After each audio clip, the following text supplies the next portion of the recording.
Nós precisamos agir com equilíbrio, com discernimento nesse momento, para que a nossa caminhada com Deus continue tendo qualidade, para que nós estejamos nos fortalecendo enquanto igreja do Senhor, enquanto família, que esse tempo que você está em quarentena, como eu, nós possamos aproveitar bem esse tempo. É uma nova rotina, é um novo momento, mas nós vamos fazer de tudo para que esse tempo seja um tempo de qualidade, que a gente consiga melhorar o nosso relacionamento com esposa, com esposo, com filho, com filha, que nós possamos melhorar o nosso relacionamento como homens e mulheres de Deus, como igreja do Senhor. Ao longo da semana você vai ver nas nossas redes sociais um material sendo divulgado para fortalecer a nossa fé. A fé, ela vem pelo ouvir e ouvir a palavra de Deus. Esse ponto é muito importante, que eu e você estejamos juntos em fé.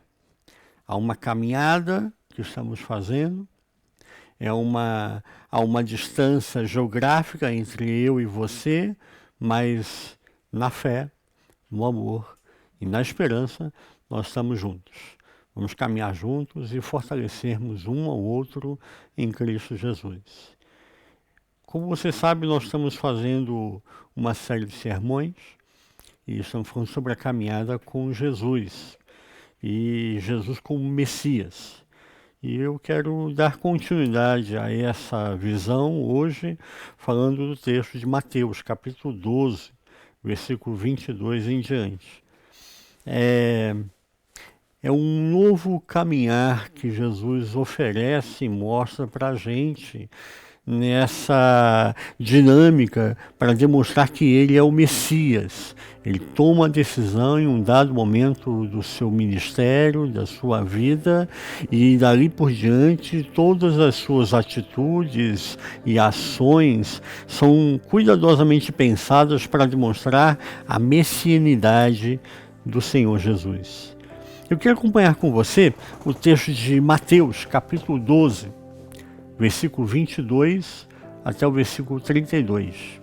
Diz assim: Trouxeram-lhe então um endemoniado, cego e mudo, e ele o curou de modo que o mudo falava e via. E toda a multidão, maravilhada, dizia: É este, porventura, o filho de Davi? Mas os fariseus, ouvindo isto, disseram: Este não expulsa os demônios, senão por Beelzebu, príncipe dos demônios. Jesus, porém, conhecendo-lhes os pensamentos, disse-lhes: Todo reino dividido contra si mesmo é devastado, e toda cidade ou casa dividida contra si mesma não subsistirá. Ora, se Satanás expulsa a Satanás, está dividido contra si mesmo. Como subsistirá, pois, o seu reino? E se eu expulso os demônios por Beelzebu, por quem os expulsam os vossos filhos? Por isso, eles mesmos serão os vossos juízes. Mas, se é pelo Espírito de Deus que eu expulso os demônios, logo é chegado a vós o reino de Deus. Ou, como pode alguém entrar na casa do valente e roubar-lhe os bens, se não primeiro amarrar o valente, e então lhe saquear a casa? Quem não é comigo, é contra mim. Quem comigo não ajunta, espalha.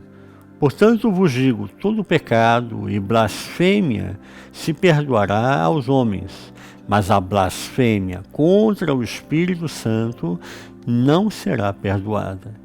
Se alguém disser alguma palavra contra o Filho do Homem, isso lhe será perdoado. Mas, se alguém falar contra o Espírito Santo, não lhe será perdoado, nem neste mundo, nem no vindouro. Estamos vivendo um momento difícil na nossa caminhada. E eu queria falar com vocês hoje que as decisões que nós estamos tomando hoje, elas vão trazer resultados amanhã. Nesse âmbito que eu e você estamos vivenciando de quarentena, do coronavírus, o avanço desse vírus está sendo muito rápido. Há uma difícil decisão a ser tomada pelos nossos líderes, pelos líderes mundiais, para se colocar em quarentena, respeitar a quarentena ou continuar a sua vida, o seu ritmo normal e esperar para ver como será a contaminação amanhã. De um lado, nós temos líderes mundiais que estão pensando que devemos seguir o ritmo da nossa vida. E nessa caminhada, eles com certeza vão pagar uma fatura amanhã pela sua decisão. Há um preço a ser pago e alto pela dificuldade de se colocar em quarentena. De outro lado, nós temos outros líderes mundiais que resolveram impor uma quarentena e estabelecer um sistema que vá tentar, de alguma forma, diminuir a curva da contaminação para que não haja um colapso no nosso sistema de saúde pública. É verdade que essa decisão há também um preço a ser pago. O preço financeiro, preço econômico, o preço de também haver um colapso econômico mundialmente. Quando algumas pessoas dizem, isso é uma gripe, nós já passamos por gripes anteriores e não paramos por causa disso. Em outras palavras, essas pessoas estão colocando o bem material em primeiro lugar. Porque elas estão pensando que elas podem seguir adiante, mesmo que eu seja infectado, eu não estou no grupo de risco e eu posso seguir adiante. Quando eu decido parar e eu decido diminuir o meu ritmo e aceitar as orientações porque há uma pandemia, eu estou dizendo que eu estou de acordo em haver uma mudança. E para mim, o valor humano está acima do valor econômico, acima do valor das questões financeiras. É verdade que isso tudo, de ambos os lados, vai ter consequências. Tanto de um lado quanto de outro, nós vamos viver momentos difíceis. Ninguém sabe o que acontecerá amanhã. É uma decisão difícil a tomarmos. Mas, como eu disse no início, as decisões que tomamos hoje vão trazer resultados amanhã. Todos os dias eu e você tomamos decisões. Que roupa eu vou vestir, o que eu vou comer, com quem eu vou falar ou com quem eu não vou falar, com quem eu vou me relacionar ou com quem eu não vou me relacionar, como eu trato o meu cônjuge, como eu trato os meus filhos. E principalmente nesse momento que estamos em quarentena, há um alerta ainda maior, porque é um grande Big Brother isso, né? Todos confinados numa casa e vivendo angústias, medos, estresses. Que nós possamos trabalhar a nossa família para que, mesmo que a pandemia não alcance a nossa casa, nós não tenhamos um abalo emocional, um abalo espiritual, um abalo no nosso relacionamento. Depois que passou, agora está terminando o grande momento da China, está passando a grande pandemia na China, já saiu o primeiro relato que está surgindo e crescendo o número de divórcios no país. Porque passaram uma quarentena e depois da quarentena não conseguem se suportar. Para ilustrar todo esse contexto, ilustrar essa questão de relacionamento, as decisões que eu e você estamos tomando hoje, e elas vão trazer resultados, vão trazer consequências amanhã, eu resolvi trabalharmos esse texto de Mateus capítulo 12. O primeiro milagre messiânico que nós falamos semana passada, você pode acompanhar isso pelo Facebook, e estarem se inteirando desse ritmo de sermões, ele foi em Lucas capítulo 5, 12, onde eu falo da cura de um leproso judaico. E naquele momento eu trabalho a questão de tempos difíceis, medidas prudentes. Entre esse primeiro milagre e o segundo milagre que estamos trabalhando hoje, o texto de Mateus capítulo 12, versículo 22, onde ocorre o exorcismo de um demônio mudo. Uma pessoa está endemoniada, ela é cega e ela é muda, é um milagre messiânico. Jesus já havia libertado pessoas possessas. Já na época de Jesus, os rabinos também faziam exorcismos, expulsões demoníacas. Mas libertar uma pessoa que é muda era colocado como um milagre messiânico. Só o Messias poderia fazer isso. É interessante porque havia uma metodologia na época de Jesus. Para expulsar um demônio nesse contexto, e eu vejo que ainda hoje se utiliza muito essa metodologia, primeiro o exorcista tinha que estabelecer uma comunicação com o demônio. Por isso o demônio deveria falar com ele. Em segundo lugar, nessa comunicação ele teria que descobrir o nome do demônio. E em terceiro lugar, então, sabendo o nome do demônio, ele poderia expulsar o demônio, porque agora ele sabe o nome do demônio. É uma metodologia que se utilizava naquela época e, infelizmente, muitas igrejas e pastores ainda hoje ficam nesse ritmo e nesse quadradinho aí, né? E eles colocavam que uma pessoa que é muda não poderia falar. Se ela não podia falar, não poderia haver o estabelecimento de uma comunicação entre o exorcista e a pessoa endemoniada. Dessa forma, não havia como expulsar um demônio que era mudo. Só o Messias teria autoridade para fazer isso. Só o Messias poderia fazer isso. O texto de Isaías, capítulo 35, versículo 6, fala de um momento em que Isaías fala da vinda do Messias. E ele diz que a língua dos mudos gritaria de alegria. Portanto, eles colocam que só o Messias poderia fazer a expulsão de uma pessoa endemoniada e que é muda. Quando Jesus, no contexto que a gente leu de Mateus capítulo 12, se aproxima deste homem e o liberta, o expulsa, como nós lemos, as pessoas que estavam ali presentes, e eu digo os que estavam ali simplesmente passando, mas também havia um grupo de escribas, de fariseus, porque agora o Messias já está numa segunda fase desse processo da comprovação da messianidade de Jesus. No primeiro momento, quando Jesus fez o primeiro milagre, foi o momento da observação.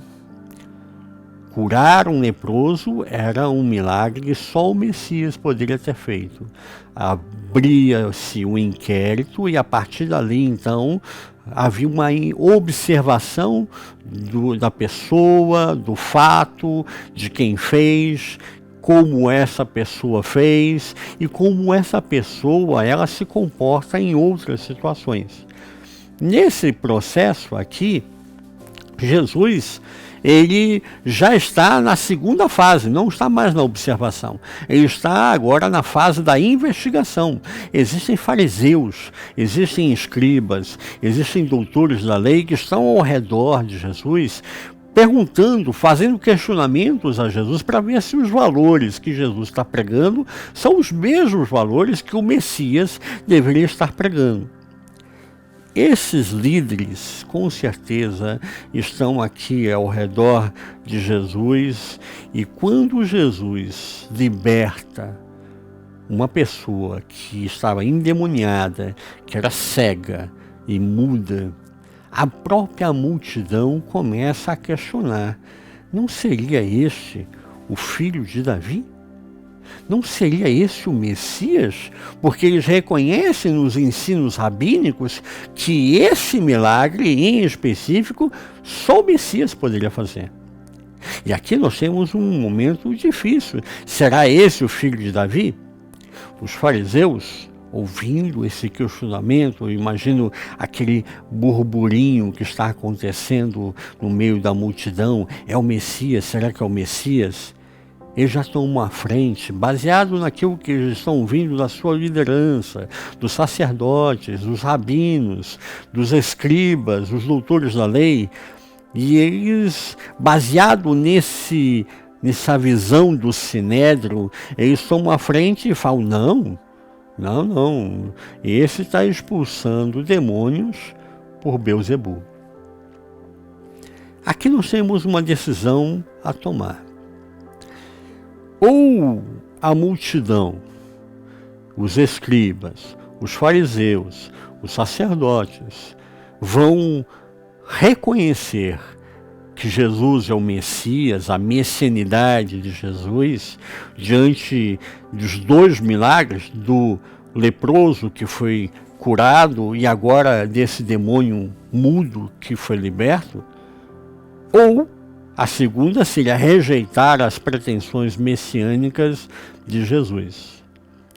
Mas se eles rejeitam as pretensões messiânicas de Jesus, então como explicar que Jesus tinha capacidade para realizar milagres dessa magnitude?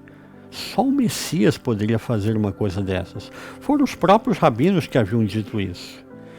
E o grande Sinédrio, infelizmente, toma a segunda opção, que ele era capaz de realizar esses milagres porque ele estava possuído.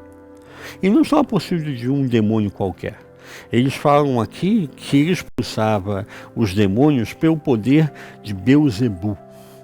Beelzebu é o príncipe dos demônios, é o senhor das moscas. A verdadeira razão de eles estarem tomando essa decisão de dizer que Jesus tinha essa autoridade porque era possuído por Beelzebu, é porque eles olhavam na dinâmica, na atitude, nas palavras de Jesus, que Jesus não estava de acordo com a tradição oral. Jesus não estava de acordo com aquela religiosidade que tinha o templo, o sacrifício. Deus só vai ouvir você se você der o seu sacrifício. Deus só vai atender se você for ao templo. E essas coisas permanecem até o dia de hoje. Infelizmente, essa história judaica se repete por 2000 anos. A religiosidade, a dificuldade de aceitar a Jesus como Messias, a dificuldade de compreender que o Messias ele vem para dar uma resposta a todo esse contexto e mudar essa realidade. A resposta que Jesus dá diante dessa afirmação, ele dá uma resposta aqui dupla. Em primeiro lugar, no versículo 26, Jesus começa a falar sobre uma declaração de quem ele é. E fazendo uma analogia de quem ele é, ele acaba colocando: se eu estou possesso por Beelzebu, e se eu expulso demônios pelo poder de Beelzebu, então existe uma divisão no reino de Satanás. Versículo 6 ele fala. Ainda nessa linha de raciocínio, ele fala: existe o dom do exorcismo. E o dom do exorcismo é dado pelo Espírito Santo de Deus. E é assim que os seus filhos conseguem fazer expulsões demoníacas. Se eu estou expulsando demônios pelo poder de Beelzebu, os seus filhos estão expulsando em nome de quem? Pelo poder de quem eles estão fazendo esse exorcismo? O que Jesus está colocando aqui é que o milagre é um milagre messiânico e ele está reivindicando que ele é o Messias por fatos concretos. Está deixando claramente que ele veio como Messias para instaurar um novo tempo. O reino de Deus está presente entre vós. E ele acaba deixando para nós uma pista importante aqui, para mim e para você. Jesus, ele expulsa o demônio porque ele tem autoridade, porque ele é maior, porque o outro tem que se submeter. Jesus está declarando que ele é mais forte do que o diabo e qualquer outro anjo caído. E que, ao contrário, é Satanás, são os demônios que estão subservientes à autoridade do Messias. Porque ele é o mais valente. Ele pode entrar na casa do mais valente, saquear a casa do mais valente e libertar aqueles que estão cativos, presos por ideologias, por ações demoníacas, por crendices, por superstições, por mentiras demoníacas que são incutidas na mente das pessoas. A segunda resposta que Jesus coloca aqui, com essa afirmação de que ele é o Messias, ele acaba declarando que há uma condenação. Há uma condenação. Quem levantasse algo contra o Filho do Homem, contra o Messias, seria perdoado. Mas quem levantasse algo contra o Espírito Santo, ele declara, isso não lhe seria perdoado. Jesus, ele se despojou de toda a sua autoridade, da sua glória, habitou entre nós, como diz João capítulo 1, como Paulo fala em Filipenses, ele deixa a sua glória e se tornou servo entre nós. E ele realizava os milagres não utilizando-se da sua própria autoridade como filho do homem, como Deus, mas porque o Espírito Santo atuava pela sua vida. Então, levantar algo contra Jesus nesse momento, contra a messianidade de Jesus, é colocar em questão a ação do Espírito Santo presente na vida de Jesus. Logo depois disso, nós vemos que 40 anos depois, no ano 70, a nação de Israel deixa de existir. O Império Romano entra, destrói o templo, invade Jerusalém e a nação de Israel pagou um preço alto. Eu queria deixar aqui um ponto claro, que aquela geração estava cometendo um erro. O que a gente não pode fazer nesse momento é relacionar o erro daquele momento, daquelas pessoas, com o que é a nação de Israel hoje.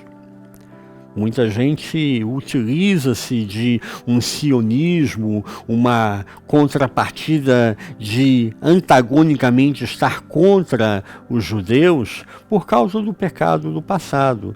O que houve no passado não pode hoje ser colocado no presente, nas costas, na carga das pessoas que estão hoje. Mas, como eu disse nesse ponto, existem consequências. As consequências são bem claras porque a natureza do pecado vem sobre a nação de Israel. E a partir desse momento, Jesus tem uma atitude diferente. Ele começa a agir diferentemente como Messias e ele acaba mudando algumas coisas. A primeira coisa é que a gente viu uma mudança com relação ao propósito dos seus milagres.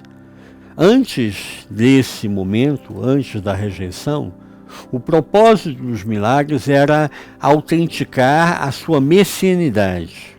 Após a rejeição, após esse momento, eles começam a trabalhar a questão dos discípulos, a questão de identificar e fortalecer aos discípulos, que seria a igreja que continuaria o ministério de Jesus. A segunda mudança que a gente vê a partir desse momento é que antes desse momento da rejeição, as pessoas, o que Jesus se prendia, na verdade, era a respeito da pessoa e o milagre. Era uma identificação a respeito das pessoas para quem ele está fazendo o milagre. Após esse momento, os milagres são em benefício de todos, só com base na necessidade individual e uma demonstração de fé. A partir desse momento da rejeição, Jesus começa a buscar trabalhar uma fé pessoal, um relacionamento pessoal, uma identificação, eu e você. Você precisa inserir essa palavra no seu coração, ter fé, acompanhar a visão do Messias. Em quarto e último lugar, a gente vê a partir desse momento que antes Jesus falava abertamente para todos. Jesus abria a palavra, mostrava a visão e ele realizava os milagres e a visão era aberta a todos. Mas depois dessa rejeição, ele dizia para as pessoas que receberam o milagre: não conte nada para ninguém. E aí nós temos um grande momento que Marcos acaba anunciando como sendo o segredo messiânico. Jesus realiza milagres públicos e ele fala para a pessoa que recebeu o milagre: não conte nada para ninguém. Por que ele toma essa decisão de dizer para a pessoa que antes era cega, ela era coxa, ela não andava, era paralítica, ela era surda, e depois de um milagre estrondoso na vida dela, ele diz: não conte nada para ninguém. É quase impossível isso. Eu era cega, agora enxergo. Eu era surdo, agora ouço. Eu não podia caminhar, era paralítico, agora eu caminho. É quase impossível dizer para uma pessoa que recebeu um milagre dessa magnitude para não falar nada para ninguém. Mas ele tomou essa decisão porque nem todos iriam ouvir, nem todos iriam receber. Mais ou menos aquela visão de não dê pérolas para os porcos. E a partir desse momento, Jesus começa a falar em parábolas. A partir dessa situação da rejeição, Jesus começa a se comunicar com as pessoas, com a multidão, mas ele se dirige a eles em parábolas. E há momentos nesse último trajeto de Jesus para a cruz, para Jerusalém, com o Messias demonstrando que ele é o Cristo, ele é o Messias, que até os próprios discípulos, os próprios apóstolos ali presentes, eles perguntam: Jesus, agora eu não entendi isso, não, para você explicar melhor, porque essa parábola nem eu entendi. E ele começa a falar com a multidão porque ele queria deixar uma metodologia, deixar uma mensagem clara para as pessoas, mas nem todos iriam ouvir o que ele tinha para dizer. Jesus mudou em todas essas áreas por causa da gravidade do erro de julgar o próximo. E nesse ponto eu queria falar com você. Não é hora de nós estarmos julgando a quem ficou em casa, quem não ficou em casa, se é correto ficar em casa, se não é correto ficar em casa, se quem falou isso é do partido A ou do partido B, se isso é importante para você, guarde. Porque o mais importante nesse momento é nós enfrentarmos essa situação de pandemia e superarmos a dor, superarmos a dificuldade em meio a todo esse contexto. A rejeição da messianidade de Jesus, ela traz aqui, nesse momento da expulsão demoníaca, uma resposta clara para mim, para você, que Jesus veio para libertar. Jesus veio para nos curar. Jesus veio para transformar a nossa vida e não trazer peso ao meu e ao seu coração. Jesus veio a mim e a você no intuito de transformar a nossa vida e nos tirar das nossas angústias, nos tirar das nossas prisões, nos tirar das nossas quarentenas. Esse momento que eu e você estamos passando, Jesus está conosco. Tenha calma, tenha paciência. Tenha amor e carinho para com o seu próximo, que nesse momento de quarentena, o seu próximo é o que está mais próximo de você, é a sua esposa. Trate bem a sua mulher, não agrida ela com palavras, com atitudes, não faça ameaças, ame a sua mulher. Ame os seus filhos. Aproveite esse momento para sentar no tapete, brincar de carrinho, fazer colagem, fazer dobradura. Brincar com o seu filho, de repente vai ser aquilo que vai ficar guardado na memória dele quando ele tiver 30, 40, 50 anos. E ele vai olhar para esse momento em que o mundo inteiro está em angústia, e de repente ele vai ter uma outra imagem desse momento. O momento que o pai sentou para brincar com o filho no tapete, o momento que ele pôde brincar com o pai, sorrir, se jogar em cima do pai. De repente a sua mulher vai ter uma outra visão desse momento. Foi o grande momento em que houve de novo romance, houve de novo respeito, houve de novo carinho de um para com o outro. Volte a namorar com a sua esposa. Faça desse momento de quarentena um grande momento para a sua história. A história da sua família, a história da sua casa. Fazer essa jornada com Jesus, fazer essa jornada com o Messias, é o grande momento para nós aprendermos com tudo isso. Tome decisões claras que vão trazer consequências boas, porque se você tomar decisões erradas, vão trazer consequências ruins. É a lei da semeadura. Que esse tempo de quarentena possa renovar o seu casamento. Que esse tempo de quarentena possa renovar a sua vida emocional e a sua vida familiar. Que esse tempo de quarentena dê a você um novo tempo na sua vida profissional. Há muitos cursos hoje que você pode fazer online. Aproveite esse tempo para ler, para se aprimorar, para investir na sua carreira profissional, mas acima de tudo, invista na sua casa, na sua família. Que a sua esposa se refira a você como um homem de Deus, como um marido carinhoso.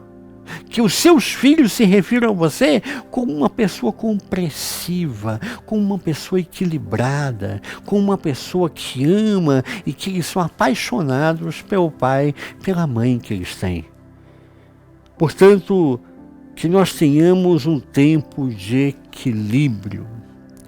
Equilíbrio é muito difícil, porque a gente se angustia, nós não somos anjos, a gente se irrita, mas a grande sabedoria desse momento é, quando eu erro, eu peço perdão. Quando eu falo uma coisa que não foi a melhor, eu peço desculpas, eu peço perdão para a pessoa. Quando a minha atitude é imprópria, porque eu estou nervoso, eu estou angustiado, eu peço perdão. Faça desse momento um novo momento.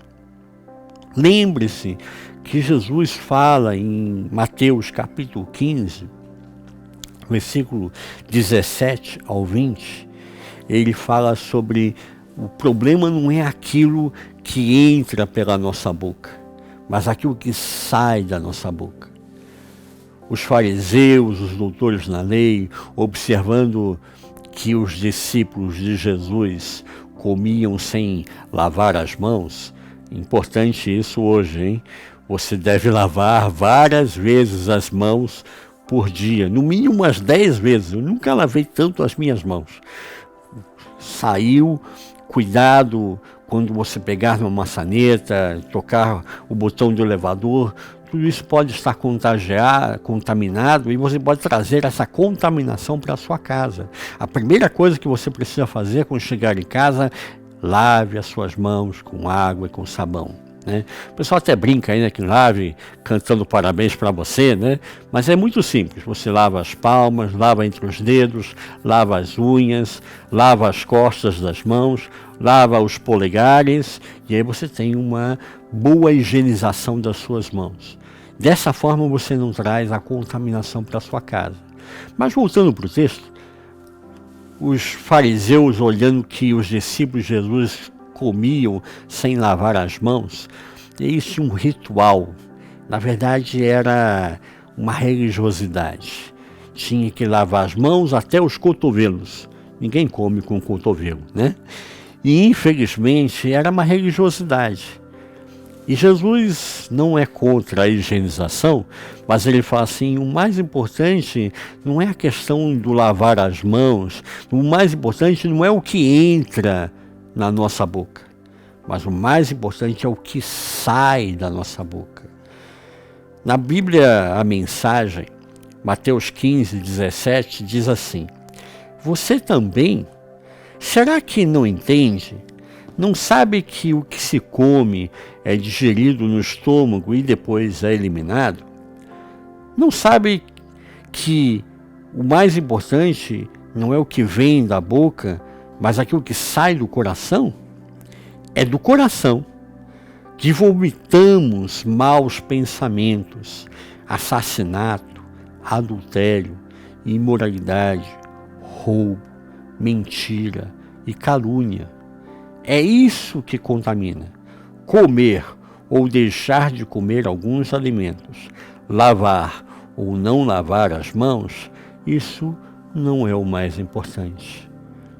Jesus está dizendo aqui para mim e para você que aquilo que está saindo da minha e da sua boca está fazendo diferença. Se nós deixarmos o nosso coração ser contaminado pelo pânico, pelo medo, por esse momento angustiante de estar em quarentena, da nossa boca vai sair angústia, revolta, pânico, desequilíbrio. E as pessoas ao meu e ao seu redor, os mais próximos de você e de mim, que é a minha casa, que é a sua casa, a sua família, vão ser os mais infectados por palavras agressivas, por palavras de revolta, por palavras que vão marcar definitivamente a vida dos que são a sua família. Cuidado com isso. Cuidado, porque pode ser que a sua família não seja contaminada pelo coronavírus, mas seja contaminada por atitudes agressivas, por palavras agressivas, por uma situação que marca e machuca definitivamente. Eu queria deixar com você essa palavra. E eu quero dizer para você que eu quero orar por você. Eu quero orar pela sua casa. Eu queria ter um momento de oração com você nesse momento. Que essa angústia que está no seu coração, esse peso, essa carga, seja eliminado em nome do Senhor Jesus. Que esse tempo de quarentena desperte em você o melhor de você, não o pior. Que esse tempo de quarentena desperte em você bênçãos, que você abençoe a sua casa, que você abençoe a sua família. E quando terminar tudo isso, você possa dar bom testemunho. E a sua casa, a sua família, possa dizer: que bom foi esse momento. Quanto eu aprendi, quanto eu cresci, quanto eu recordo esse momento com boas recordações. Eu queria orar por você, orar pela sua casa, para que Deus abençoe a sua vida e abençoe a sua casa. Feche os seus olhos, quero ter um momento de oração com você. Pai, eu quero te agradecer nesse momento por essa pessoa que está me ouvindo nesse momento. Eu quero pedir a Ti, ó Deus, que entre na casa dele, que entre na sua sala, entre nos quartos e traga providência de Deus para essa casa. Que traga a provisão, não apenas a provisão material, não apenas o alimento, mas haja uma provisão de Deus para essa família. Em nome do Senhor Jesus, eu abençoo este lar, eu abençoo essa casa, abençoo esta família, que haja alegria nesse lar, que haja vida e vida em abundância. Todo medo, toda angústia, todo desânimo, toda depressão, toda síndrome de pânico, eu repreendo agora em nome do Senhor Jesus. Eu repreendo toda ação demoníaca, esse vírus, esse pânico, essa ação de medo generalizada, eu repreendo agora em nome do Senhor Jesus. Toda ação violência, toda violência conjugal, toda violência familiar, eu repreendo agora em nome do Senhor Jesus. Enche o coração dos teus filhos nesse momento com a tua palavra. Enche o coração deles com a alegria do Senhor, porque a alegria do Senhor é a nossa força.